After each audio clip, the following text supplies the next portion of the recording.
Bem-vindos a mais uma temporada do BLT, nova temporada. Novo tempo, mesmo formato, mesma maneira de ver as coisas. BLT, Bíblia, Literatura e Teologia, porque se a Bíblia é o nosso alimento, uma boa teologia acompanhada de uma excelente temperatura é o tempero que torna a nossa vida devocional ainda mais prazerosa. Neste BLT, eu quero mostrar para vocês um texto que está em Êxodo, capítulo 18.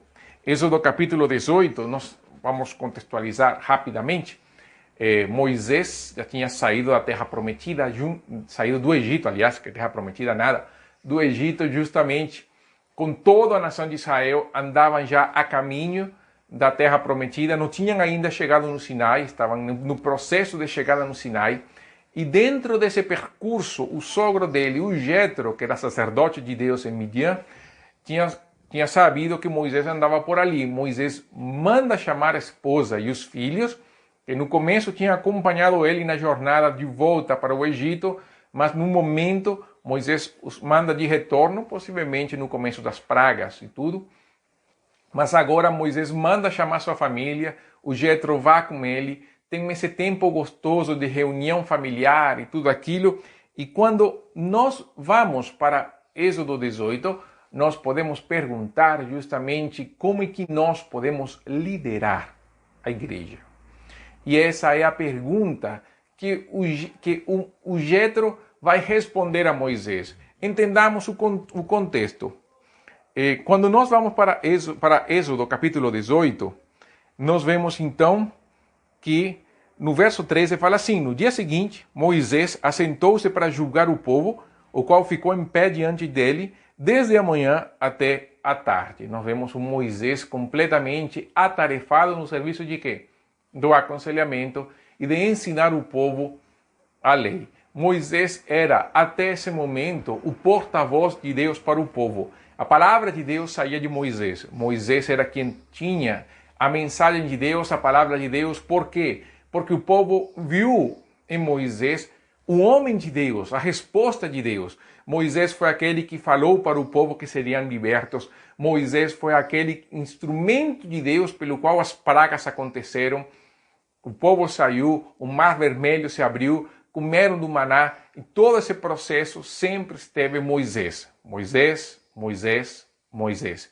E o povo então viu em Moisés o quê? Aquele representante de Deus para eles. Então eles iam até Moisés a consultar com ele desde a manhã até a tarde. A questão é que essa era a vida dele. Mas quando o sogro de Moisés, verso 14, viu tudo o que ele fazia ao povo, perguntou: que é isso que estás fazendo com o povo? Por que fazeis isso sozinho e deixando todo o povo em pé diante de ti desde a manhã até a tarde? Moisés respondeu a seu sogro: é porque o povo vem a mim para consultar a Deus. Quando tem alguma questão, eles vêm a mim e julgo entre eles e lhes declaro os estatutos de Deus e as suas leis. Isso que acontece até hoje nas igrejas. As pessoas sempre consultam ao pastor, mente ao pastor a respeito de questões da vida, de dúvidas, de questões de assuntos particulares. Nada de mal, na verdade. Não é ruim, na verdade, todo pastor espera isso. Mas vejam a resposta de Jetro a Moisés, porque há um aspecto que às vezes nós esquecemos quando se sobrecarrega uma pessoa com todas as funções de aconselhamento e liderança. O sogro de Moisés lhe disse: o que estás fazendo não é bom. Com certeza, tu e este povo que está contigo desfalecereis, pois a tarefa é pesada demais, não pode fazer isso sozinho.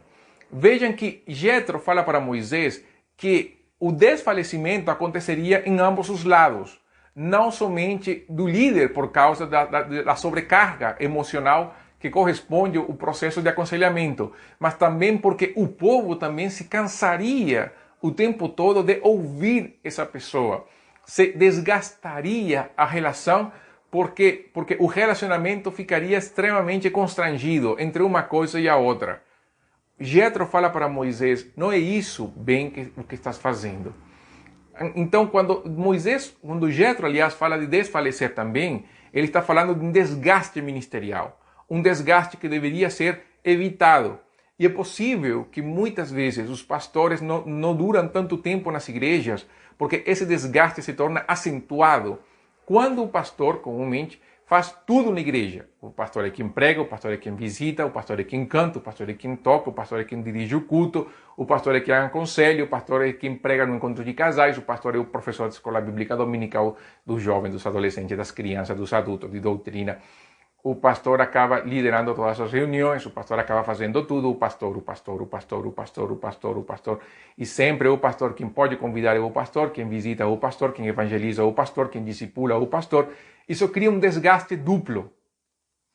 Duplo, por quê? Porque primeiro o pastor fica completamente desgastado. Não tem férias que aguente, não tem emocional que aguente. E muitos pastores por isso sofrem depressão. Muitos pastores se suicidam também por causa dessa pressão tão grande. E muitos pastores também, então, a primeira coisa, no momento de estresse, a primeira coisa que eles fazem é que renunciam, saem do pastorado, procuram outras igrejas e poderiam ter ficado mais tempo naquela igreja, mas o desgaste é muito grande. Por outro lado, a igreja também se desgasta. Por quê? Porque não é somente a possibilidade de espalhar fofoca, a possibilidade de criar conflitos desnecessários, mas também porque a igreja não evolui, a igreja não cresce. Uma igreja focada somente no ministério pastoral, onde o pastor faz tudo, é uma igreja que morre, é uma igreja que não consegue se desenvolver, é uma igreja que se torna dependente de uma pessoa e não do próprio Senhor. O conselho que Jetro vai dar a Moisés é o conselho que depois nós vamos ver em Atos, é o conselho que nós vamos ver depois Paulo para Timóteo, é o conselho que também é a maneira como Pedro também se refere à liderança da igreja. Então vamos lá. Jetro fala o seguinte: ouve-me agora, verso 19. Eu te aconselharei e que Deus esteja contigo. Deves representar o povo diante de Deus, a quem deves levar as causas do povo. Ensina-lhes os estatutos e as leis. Mostra-lhes o caminho em que devem andar e as obras que devem praticar. Jetro vai falar para Moisés aquilo que os apóstolos entenderam em Atos capítulo 6, em que quando as viúvas se aproximaram dos apóstolos, as viúvas gregas, e falaram que elas estavam sendo desassistidas e estavam sendo mais servidas, as viúvas do povo de Israel, os discípulos falaram assim: não é justo nós nos dedicarmos às mesas e esquecer e menosprezar o ensino e a oração. E quando se estabelecem os 7, que inclusive é conhecido como os 7 diáconos, é justamente para quê? Para que os apóstolos se dedicassem à oração e ao ensino. É o que Jetro está falando para Moisés. Esse é o princípio. É o princípio também quando nós vemos em Filipenses, quando Paulo fala de bispos ou presbíteros e diáconos. Ou quando Paulo, então, a Timóteo faz a distinção entre os presbíteros e os diáconos nos requisitos da liderança da igreja. É o mesmo princípio que nós vemos na Bíblia toda. Tem que haver uma separação de função. Tem funções que são próprias do ministério pastoral. E as funções próprias do ministério pastoral estão aqui desde o Antigo Testamento. São o quê?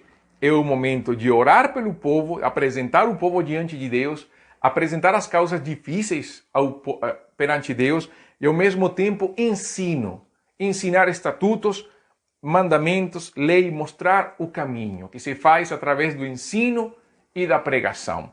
E, ao mesmo tempo, ali vem Jetro, continua com Moisés, com Jetro, e fala assim: além disso, procura dentre todo o povo homens capazes, tementes a Deus, homens confiáveis e que repudiem a desonestidade, e coloca-os como chefes de 1000, chefes de 100, chefes de 50 e chefes de 10, para que eles julguem o povo todo o tempo, que levem a ti toda causa difícil, mas que eles mesmos julguem toda causa simples. Assim, aliviarás o teu fardo, pois te ajudarão a levá-lo.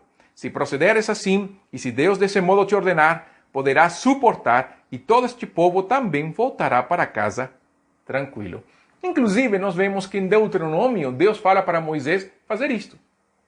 Nós vemos, aliás, no livro de Números, acho que é Números ou isso, não lembro bem, quando Deus fala para Moisés que chame 40 homens em quem Deus poria também o seu espírito para fazer isto. Então veja como o desejo de Deus era que a carga não fosse levada por uma pessoa só. Na verdade, o desejo de Deus é que a igreja aprenda a depender de Deus e ao mesmo tempo confiar em homens sábios e fiéis. Paulo, quando fala para Timóteo, um texto que eu gosto muito, porque eu acho extremamente pertinente, em 2 Timóteo capítulo 2, Paulo fala no verso 2, o que ouviste de mim diante de muitas testemunhas, transmite a homens fiéis e aptos para também ensinarem a outros. O que ouvistes de mim, Timóteo, ensina a homens fiéis para que eles também possam ensinar a outros. Então veja que há vários degraus. Por quê? Porque Jetro fala de chefes de 1000, de 100 e de 50. Porque nem sempre, mesmo uma igreja menor ou maior, nem sempre todo mundo terá acesso ao pastor. Nem todo mundo poderá ter essa confiança com o pastor. E nem sempre o pastor poderá atender todas as exigências das pessoas. Essa é outra realidade. Então, qual é o conselho de Jetro? Qual é o conselho de Deus para nós hoje? É justamente que nós devemos levantar dentro das nossas igrejas uma liderança fiel e honesta, uma liderança bíblica. É o conselho de Paulo a Timóteo. Vejam, no capítulo 3 da primeira carta de Paulo a Timóteo, os requisitos para os presbíteros e para os diáconos são basicamente iguais. Por quê? Porque inclusive aquele que é chamado a servir, ele deve ter uma aptidão ao ensino. Estevão, o primeiro mártir, fazia parte dos 7. Ele foi chamado para servir às mesas, mas ele morre como mártir por pregar o evangelho. Uma coisa não impede a outra, mas uma coisa é fato.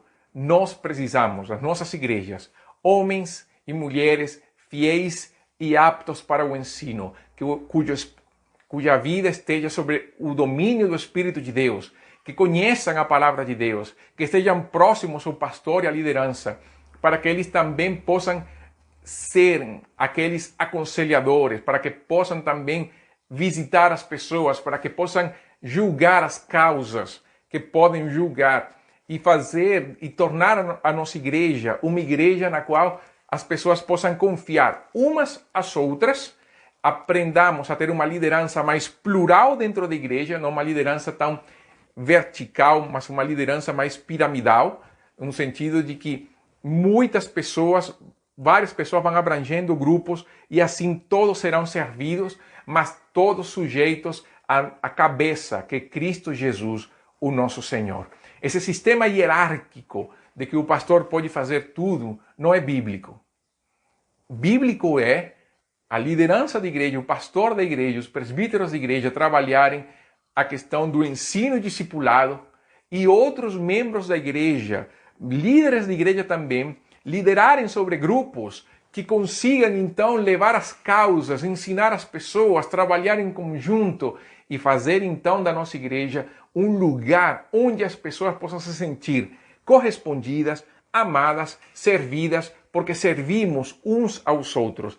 Isso é o espírito do corpo, o espírito da igreja, aquilo que a Bíblia fala, uns aos outros. Então, quando pensamos sobre a liderança da igreja, nós pensamos numa liderança ampla, uma liderança que envolve pessoas, uma liderança que trabalha na proximidade vertical com Deus, a proximidade horizontal com os membros e a proximidade também com a liderança da igreja. Uma liderança ampla que trabalha sobre um fim comum, que é a edificação do corpo, o fortalecimento dos ministérios, a criação de ministérios novos e que todos consigamos obter o nosso chamado, que todos saibamos realmente qual é o nosso papel dentro do corpo de Cristo. Igreja não é chamada a ser servida, a igreja é chamada a servir. E quando servimos uns aos outros, nós experimentamos a beleza, não somente de liderar os outros no temor do Senhor, mas ao mesmo tempo de confiar no outro. A confiança não se ganha tão facilmente. A confiança se ganha com um teste. Você pode testar a liderança. não tem problema algum. Mas o meu chamado é para você, que tem um chamado à liderança. Fortaleça sua vida na palavra de Deus, fortaleça sua vida na Bíblia. Nós temos exemplos de líderes. Nós vamos iniciar um estudo, que são esses livros aqui, As 9 Marcas de uma Igreja Saudável. E uma das coisas que eu gostei dali, e um princípio bíblico que na verdade também está no meu artigo da minha pós-graduação, é justamente na pluralidade da liderança. Nós precisamos voltar ao princípio da pluralidade da liderança. Então, a pergunta seria, onde estão os líderes de Deus para nossas igrejas? As pessoas que, juntamente com o pastor e os diáconos, vão liderar a nossa igreja nos desafios pandêmicos e pós-pandêmicos, porque hoje, mais do que nunca, precisamos de homens e mulheres fiéis que possam liderar em conjunto com a liderança da igreja para que possamos espalhar essa glória de Deus ao mundo inteiro. O BLT conclui por aqui, a Literatura e Teologia conclui por aqui. Nos acompanhe nesta e outras mensagens do nosso BLT, por aqui, por nosso canal do YouTube, por Facebook, por Spotify, por Deezer, e também nos outros vídeos e playlists que temos no nosso canal de YouTube. Então, que Deus abençoe, tenham uma feliz semana. Isto foi o BLT de hoje.